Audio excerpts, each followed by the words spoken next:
Before I began content creation, one of the first questions that myself and Pandas asked ourselves is how could we differentiate ourselves from others? Or what life or career experience could enhance our content? And for me, that was an easy question to answer, as I had just left a career in the firearms industry, and Escape from Tarkov is probably the most realistic game out there when it comes to firearms, ballistics, and so on. Recently, a few people on streams, YouTube comments, Discord, and so on have asked me to do a little story time and explain the who, what, where, and how about my time owning a gun shop. If you come to this channel strictly for Tarkov content, you may want to skip this video, as it's just about myself and my life before content creation. But if you do want to hear my story about the firearms business, as well as some of my personal life, sit back and enjoy the story. The year was around 2010, and I was in my very early 20s and working at the family business. At the time, I'd just come out of a very difficult part of my life. I struggled with fitting in and making friends through most of my childhood, and around the time I got into junior high, I finally found a group of people who would accept me, which, unfortunately, were the druggies and the losers. When I was young, I would do anything to seem cool and accepted, so I fell into a very self-destructive lifestyle, which also got me into jail on more than one occasion. Nothing super serious, but enough that I ended up dropping out of high school in my senior year and deciding that I would just go my own way, wherever that took me. Well, let's just say that it took me to a lot of very dark places. By 2010, I'd finally started to break off from these toxic groups of friends and decided that I would just work whatever job I could get, and that would just be the rest of my life.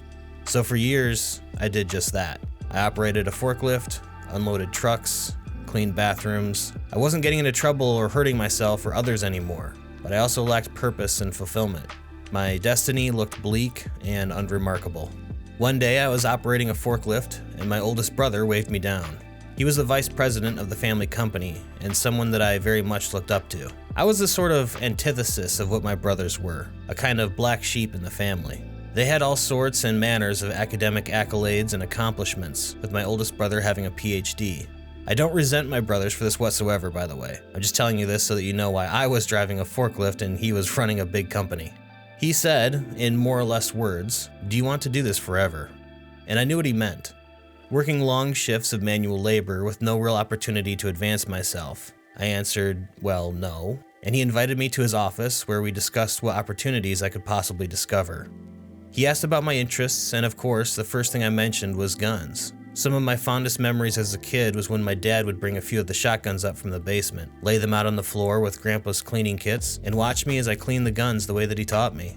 And the mechanics of firearms and the challenge of marksmanship was always alluring to me. Just days after turning 18, I went out and bought a rifle of my own, which was a Mosin Nagant M9130 that I got with its bayonet and ammunition bandolier for only $49.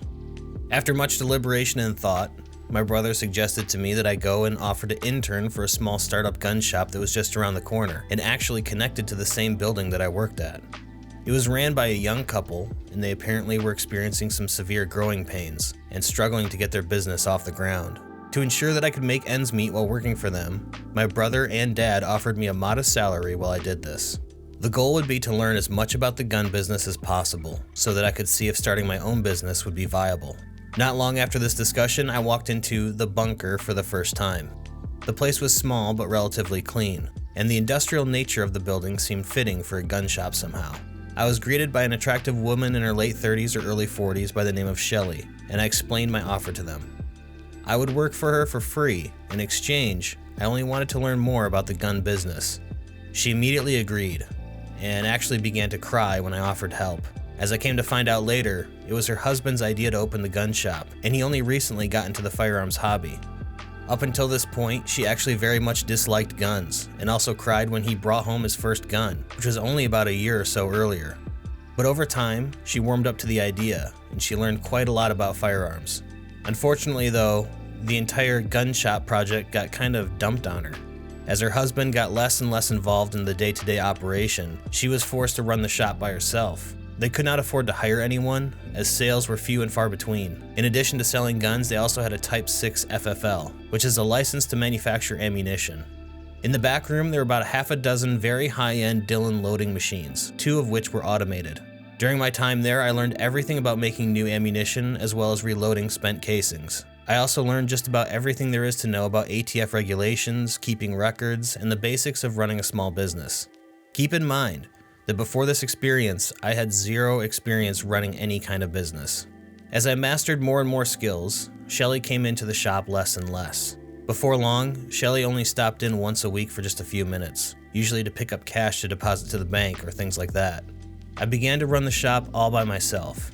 I started to realize why this shop wasn't very successful. For some reason, the inventory they stocked didn't really make any sense.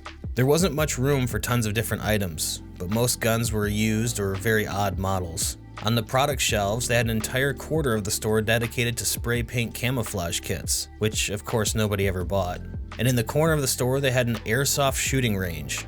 And I would cringe so hard when a customer would ask what that area was about. I would tell them it was just nothing and it was just something I did to entertain myself when it was slow. There was no way I was going to charge someone money to shoot an airsoft gun at some styrofoam. After a while, the mail started to pile up, and I noticed that many envelopes had ominous wording on them, such as final notice and things of that nature. One day I opened one up, and it was a notice that the electricity would be shut off soon, as the bill was now months overdue. I knew that the shop's days were numbered, and sure enough, Shelly came in one day to tell me that they were going to close shop and they were moving to another state to restart their lives.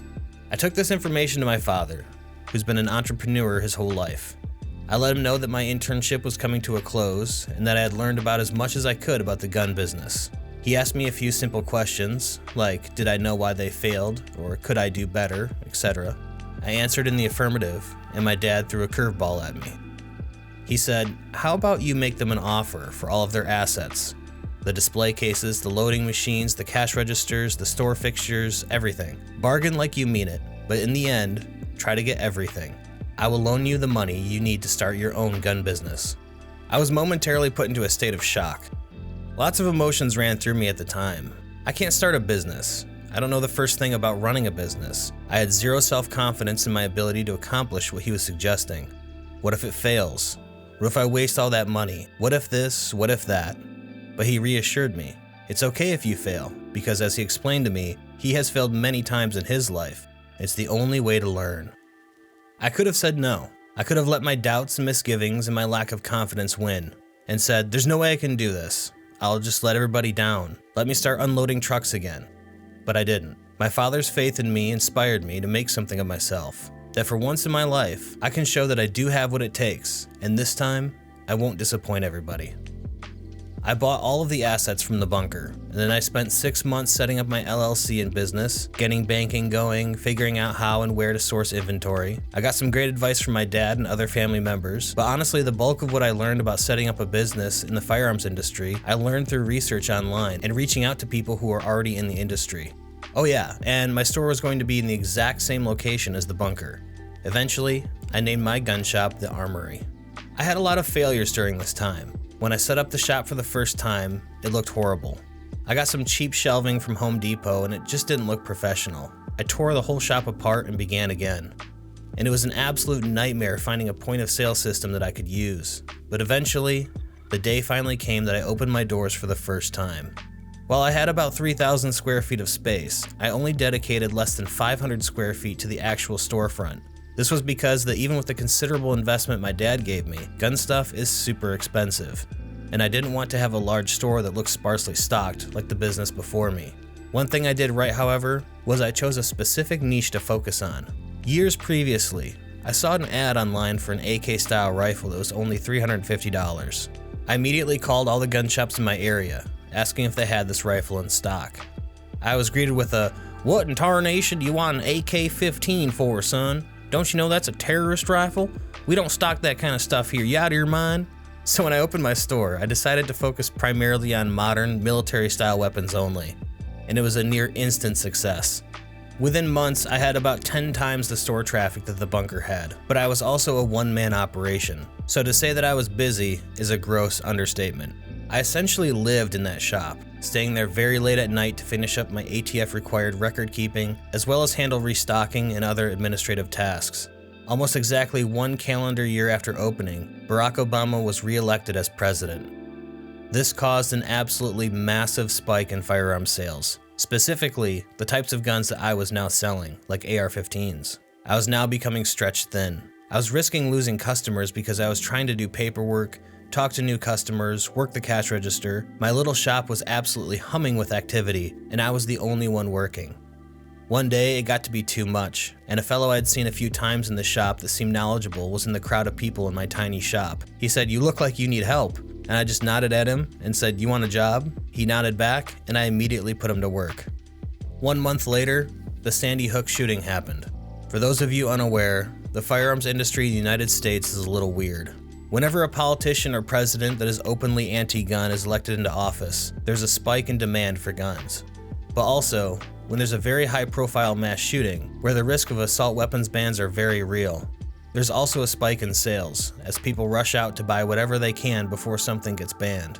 The Sandy Hook shooting caused the largest spike in gun sales in history.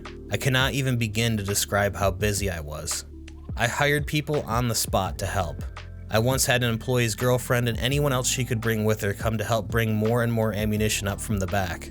After a while, we stopped even stocking shelves. We would just dump cases of ammunition on the display cases or lay guns up on the counter, still in their cardboard boxes, and people would just buy all of it. In my second year of business, I made $1.4 million in revenue. Over the next decade, small little booms like this would happen, especially whenever there was some kind of mass shooting. But it's this kind of stuff that contributed to me eventually leaving the gun industry. I always felt a little dirty whenever it happened. Sure, profits would go up, but those profits only happened because of a tragedy, where innocent people were massacred.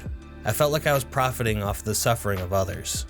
To help ease this feeling, I adopted an extremely strict business practice when it came to denying gun sales.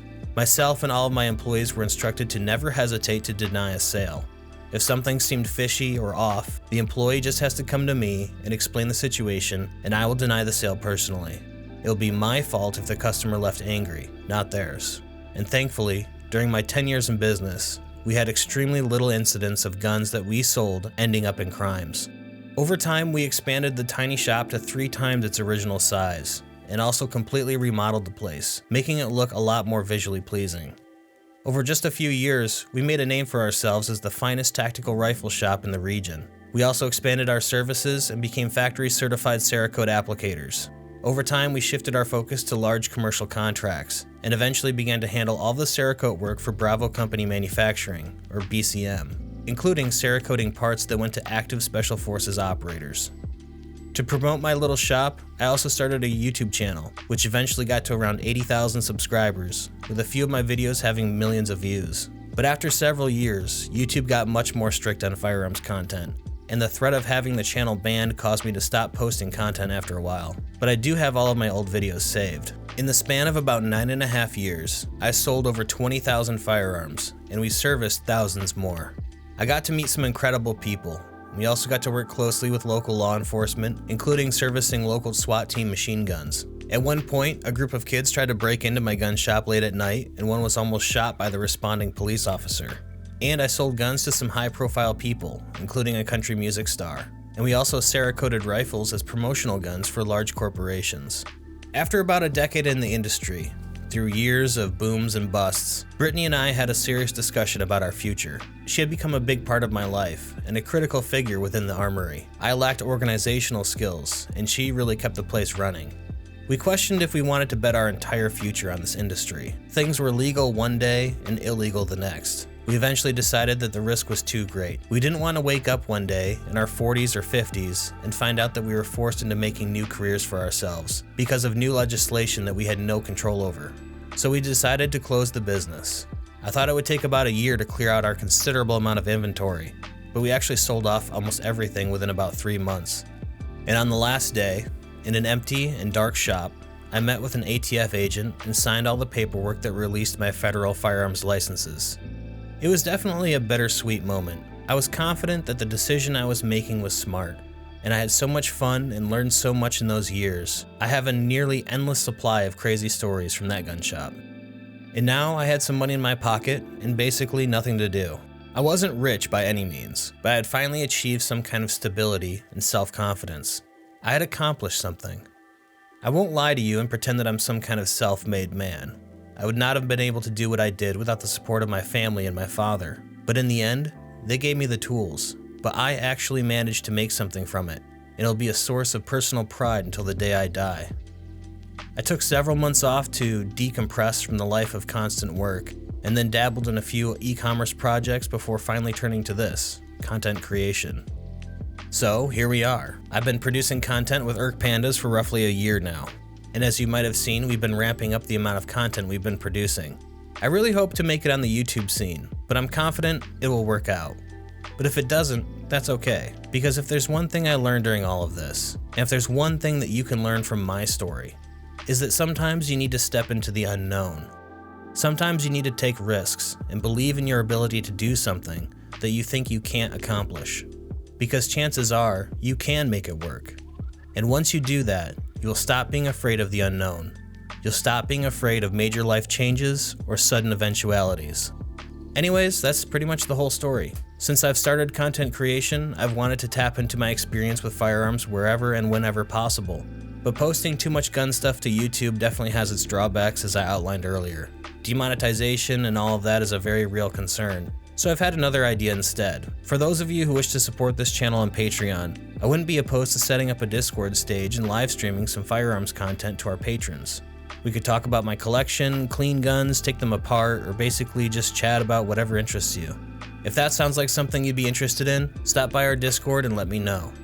This video is already long enough, so if you have any questions, by all means post them in the comments or join our Discord and ask me on there. Have a great day, and I'll see you in the next one.